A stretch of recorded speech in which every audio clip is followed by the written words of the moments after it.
Society Matters.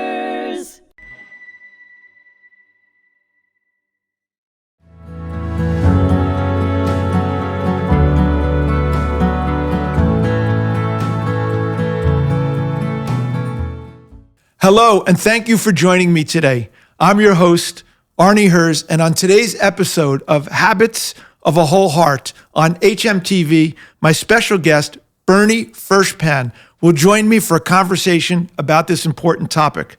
Let's start with this podcast. Thank you, Bernie, for being here today. Thanks for inviting me. I really appreciate it. I thought our conversation on episode 1 went really, really well, and was my first podcast episode, so I really appreciate you guiding me along the way and connecting with me around this topic. Thank you. I think it was super. It was a great topic of discussion. I'm thrilled to hear that somebody's writing about habits, these kind of habits of a whole heart, and I'm curious about, what you're writing about. I'm really curious about how you define a whole heart. What happens when you reach that point, when you have a 100% whole heart? Does that ever happen? Does that ever happen? If it does, what happens? What do you experience? I think we have moments of wholeness. I think most human beings have tasted moments of that wholeness where they feel completely connected to their larger self and giving expression to their highest aspirations and a greater connection. And it's kind of like a natural high, I would say. It's a total natural high. Mihai Csikszentmihalyi wrote the book about flow, and he often talks about that state of being that happens when you're operating at that level. And I studied a lot of yoga and meditation, and I've also do meditation on a daily basis. And oftentimes when we quiet the mind and we become very, very still, we're able to experience a sense of wholeness and understanding and purpose and meaning. And we live in a world today where people are filled with anxiety, fear, anger, confusion, upset. And there are many causes for this. There's a lot of challenges in the world that are challenging people physically, economically, societally. So there's many things that can spur this level of discontent. One of the things that I've learned through my many years of working on myself is that at the core essence is incredible stillness and wholeness. And when we can tap into that, we can bring that out into the world, and we don't have to be dominated by every single thing that's happening in the world. We can deal with the challenges of the world, but we're not subsumed in them. We don't get lost in them. And many of my heroes, people I've learned from, who I never met, including Mahatma Gandhi and Nelson Mandela and the Lubavitcher Rebbe, all were able to maintain a sense of holiness and strength and not allow themselves to let the external dictate their internal reaction. Viktor Frankl was another person who taught us about these core lessons, and I've really tried to imbibe this into my life. And the podcast the name Whole Heart is a bit of a play on words. When I was 20 years old, I was a junior at the University of Michigan, a typical college kid. In 1982, it was my third year of college, and I was playing a basketball game, which I loved doing. Sports was my big outlet. And during the game, I started coughing, and it turns out that I had blown a hole in my aortic heart valve, and I was in congestive heart failure. And at the age of 20, 6 weeks before my 21st birthday, I had a real awareness that my life could have easily been over, and that I had a serious hole in my heart valve, or a leakage in my heart valve. And realizing that, it put into perspective that everything I thought mattered, which was to go to law school, to be successful, to have a family, to be prominent, none of that mattered in that moment because I didn't know if I was going to be alive a week later. It's so interesting. I find that when people lose something is when they have this moment, right? They appreciate the things that they have, the simple things, and that they took for granted. Like somebody ends up in a hospital, right? Like yourself. A patient ends up in a hospital and they say, oh my God, I could have died, right? A doctor, I promise you, get me out of here alive and I will eat right. I will exercise. I'm not going to take my health and body for granted again. And we have these moments.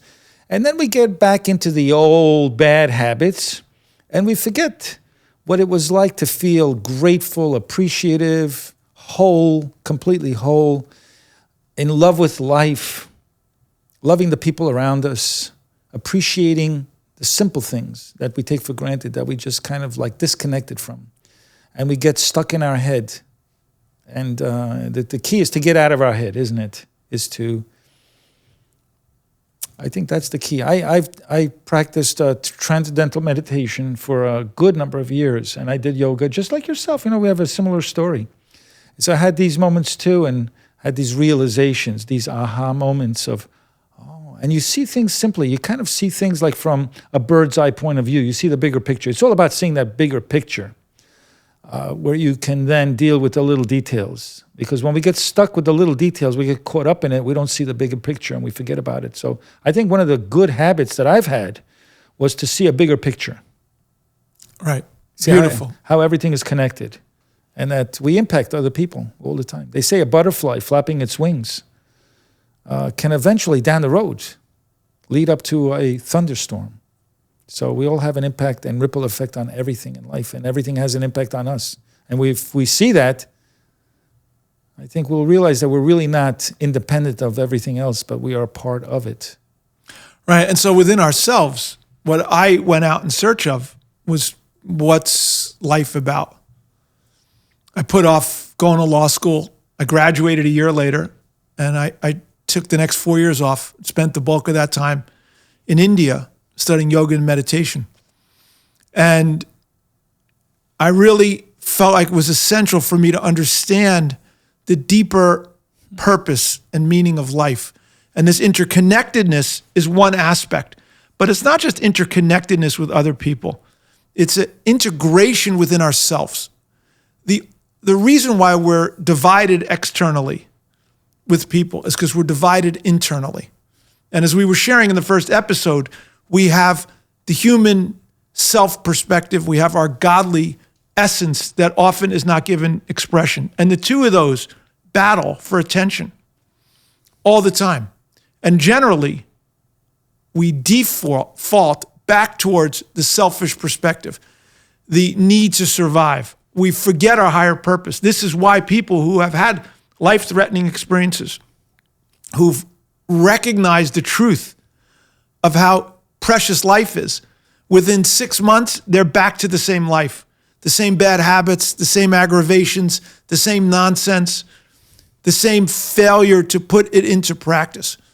That's why I feel very grateful that I took 4 years off to really give myself the time to allow this to internalize into my system. But over the years, I've started seeing that there's a lot of integration that has to take place within one's soul. You put a lot of time and work into it. How does an average person, after reading your book, be willing to take, these steps? It's work to them. They'll see it. Oh God, now I have to think about this. I have to do that. I got to change this. How do you make it easier for them? It's a great question. And I think with anything, the question is, what's your goal? When we have a goal that something means something to us, we put the energy in to make it happen. And it just comes down to prioritization. It takes work to deal with the gravity, with the force that pulls us down, to deal with the selfish motive. It takes work. The default is to be fearful. The muscle we need to develop is trust, or bitachon. The default is to be selfish. The difficult action is generosity. The default is to keep all my money for myself. The difficult action is to give meaningful charity. Mm-hmm. So all these things, you're 100% right. It is work. If you want to create a life that is sacred, that's holy, that's meaningful, that's purposeful, that's joyful, it will take work. If you want to be in good shape, you have to watch what you eat, exercise, strength, flexibility, all these different things. That's just what it takes. And so much of my book, that's why I say habits of a whole heart. Wholeness seems very spiritual. Habits, very mechanical. And what I'm saying here is that this is science. Follow the science. If you want to have a whole heart, it's there. It's not some mystical thing. It's a discipline. And when you have the proper habits and you implement them with a commitment to achieving a goal, you could make tremendous strides. Well, why would anybody want to have a whole heart? What's the incentive here to have a whole heart? How would it change a person's life? I think it's much easier for people to connect to what they don't want. So I would pose the question back to anyone asking that question of, with respect to the anxiety, fear, confusion, anger, disappointment, heartache that you have in your life, do you still want to be experiencing that? Well said. Brilliant. Brilliant. You know, there's a lot of habits there's a lot of books on habits, right? The habits, 10 habits for successful career. The 5 habits for losing, weight in 2 months. Habits for a beautiful body, right? So all these things are out there. What makes your book or your ideas supersede all the others? Because I believe what you're talking about will allow a person to incorporate all these other habits very easily once they have a whole heart. They'll have a better understanding of their purpose in life and what they're doing. Because I think some of these habits that they talk about, success, these are material things. You know, people want these things, but it doesn't necessarily make a person happy and feel complete and whole. Right. I think that's a very good observation. And where this differs is that we're not looking to make a better you. We're looking to give expression to the godly you that exists inside of you, which is a transformative level. It's to allow you to recognize and experience on a regular basis, not necessarily consistently, that takes time, but on a regular basis. Maybe it's once a month, maybe it's once a week, maybe it's once a day, maybe it's every hour. You practice it and you get better and better and better at it. A sense of fullness and wholeness and purpose and meaning. And that's what we're trying to do. It's not just, I'm a better me, because that's still just feeding the human soul. Mm-hmm. That limited me. I'm better at all these things. This is a different me, a higher me. And coming to that realization that it's already there, it's just let's tap into it. Let's delve into it and expound it and make it more real. To realize the potential there, right? That already exists. The beauty of it. Correct. And it takes, one of the habits is reminder. So you have to remind yourself that you have a godly soul. You have to remind yourself that your life is precious and sacred. So when do you remind yourself? When you think about habits, when do you have that habit? Do you do that when you first wake up in the morning?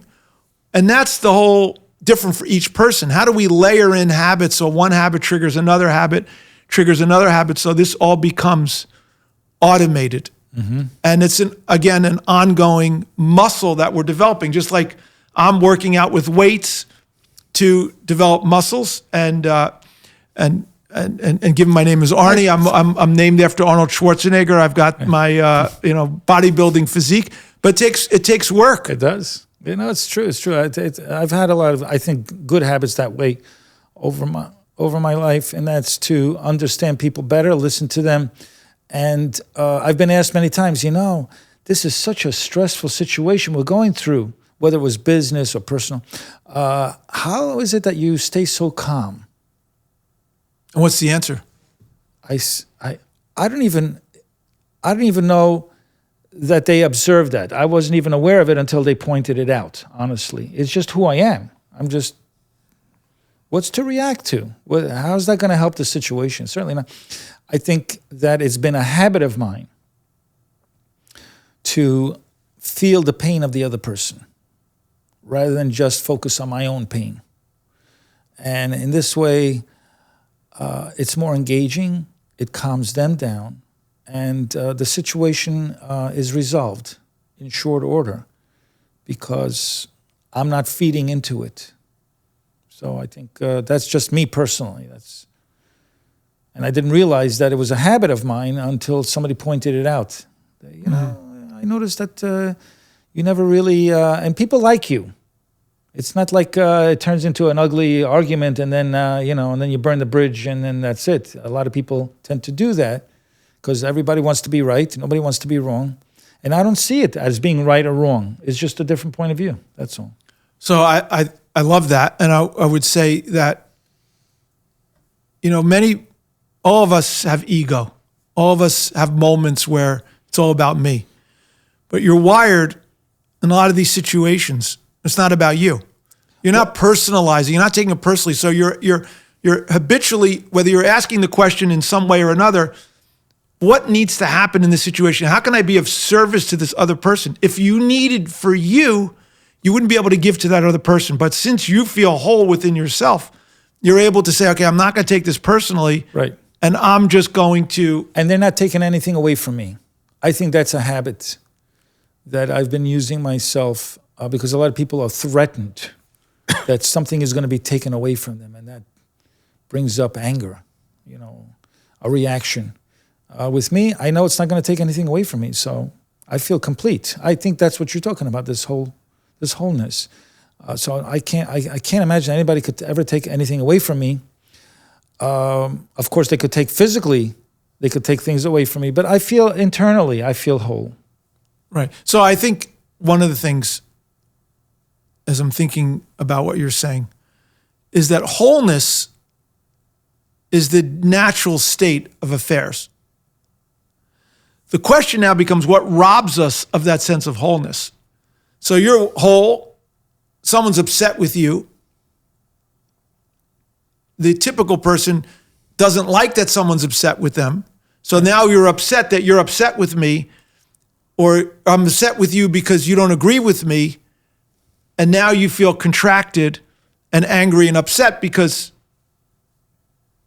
you're not getting what you want. Right. Your sense of wholeness is depleted. So a big part of this is really trying to see what is it that takes us away from that reality. So I flew down to Florida 10 days ago for my parents' 65th wedding anniversary. Mm-hmm. Nice. Not so tough. Thank you so much. And on my way back, I wanted to make sure I get off the plane right away. So I had my carry-on bag. I purposely bought a seat towards the front of the plane. I thought it was a bulkhead seat. Turns out it wasn't. I had no leg room. And as I'm about to go on the plane, the flight attendant said, "We don't have any more room for the bags. You have to check the bag." So this is life. This is where the reality meets the road. The first reaction's, oh. Mm-hmm. And then I could see I wasn't going to win this argument. She's trying to do her job. Right. And I just said, let it go. It's not worth it. Because you understood that she's trying to do her job. She's trying to do her job. Because her job is on the line too. And at the end of the day, when we go back to that first habit that we talked about, does this matter? Doesn't matter. So what? I have to wait an extra 10 minutes for my bag on the other end. It's like, this is not something worth my time and energy. Most people are getting themselves all upset about nonsense. Right. And that 10 minutes can turn into hours of being upset. And it's a waste of time, right? For that 10 minutes, because that 10 minutes will be forgotten before you know it. 10 minutes goes very quickly. Absolutely. So one of the things about conflict situations, one of my habits that's a hack into this to help us, process through this. Mm-hmm. You're in a dispute with someone, mm-hmm. or someone else is in dispute. Mm-hmm. pose the following question. Am I an inciter or am I an inspirer? Mm-hmm. Now, what happens when that question lands? Right. I'm an inspirer. I'm definitely not an inciter. I don't incite more argument. I'm one to neutralize it because I listen to the person and I always let them know that I get what they're feeling. I get what they're saying. I know the anxiety that they're having because I've been there. You know, I ran a nightclub in Manhattan, the Metropolitan Room. My wife and I, we produced 6,000 shows. And whenever there's time crunch for an artist, minutes before they get on stage, they are freaking out because there's a lot on the line. You know, they want everybody to believe what they believe, that they're good at their art, right, their craft. But there's always that potential that they can screw up on stage. And so there's this level of anxiety that they're going to bomb. And so I understand that because I've done stage work myself. And I always give them the space because they need space. They need respect. They need to be left alone because they're rehearsing their lines and you can't interrupt them. You interrupt somebody who's about to go on stage, they'll blow up on you. So there's, it's really what it is the value that they have to others can be altered very quickly. And so if there's an argument, who's right and who's wrong, the person feels like they're not validated. That they have some value to the other person and they're being wronged. So it's important to acknowledge that they have value. I think it's very important to validate people, make them feel like what you're saying is a good point. A lot of people, when they talk to other people, they say, what you're saying is a good point, but when you throw that word but, that means that no, it's not a good point. You have to say, what you're saying is a good point, and I also see it this way as well. It's a different point of view. To make them aware, to inspire them to see your point of view, not just you seeing their point of view, but to share that experience that there are more than one point of views. So, points of view, I should say. And that's been my experience. Right. Very good. So in the conflict realm, which I deal with a lot as a lawyer and as a mediator for the federal and state courts, is that most people, we all get into disputes. And when we're upset with someone, we do this so automatically. We talk to an ally. So-and-so did this. So-and-so did that. So-and-so's bad. We're inciting. Mm-hmm. We don't realize it, but that's what we're inciting. Right. We're trying to get other people to agree with us of why that person's wrong and why we're right. Right. And that's what the lower self does. But the higher self wants to be an inspirer. So when you say to someone, am I being an inciter or am I being an inspirer? You're reminding them that they have a choice. Mm-hmm. And you're connecting with them, oh, that's right. My highest aspiration for myself is to be an inspirer. I love that. So you actually ask people directly, like if there's a conflict, are you an inspirer or inciter? Correct. And I've seen this work. And does miracles. that stop them in their tracks and makes them think about what direction they want to go? Correct. In the vast majority of cases, when people realize what they're doing is inciting. You're waking them up. They're waking them up to their higher self, which is to be an inspirer. Beautiful. I love it. And there's also something that I learned in the Let's Go podcast with Tom Brady. Mm-hmm. And I was fortunate to be able to do some legal work for that podcast. And one of the sayings that he has all the time, it's win or learn. Mm-hmm. Uh-huh. So he was always focused. There was no win or lose. There was no focus on the losing. Yes. It was focus on learning. And I think this is very, very important, that the ultimate win is to learn. Even when Tom Brady was winning and having tremendous success, he was constantly looking to learn how he could do it better. So when we're in this process of humility, of understanding that our skill set, our knowledge, everything is limited and we can expand it, now we end up with a learning mindset, which is one of the other habits which we will have to delve into in future episodes. So unfortunately, Bernie, our time's come to an end. It's so fast. Flown by. Love and I hope to have you on again as a guest. And I really, really appreciate you being here and sharing your wisdom. Thank you. I'd be happy to come back on. So thank you for tuning into this episode of Habits of a Whole Heart on HMTV. I appreciate my guest, Bernie Furshpan, for sharing some insights on this topic. Be sure to subscribe, share, and stay connected for more engaging conversations. Until next time, take care and be well.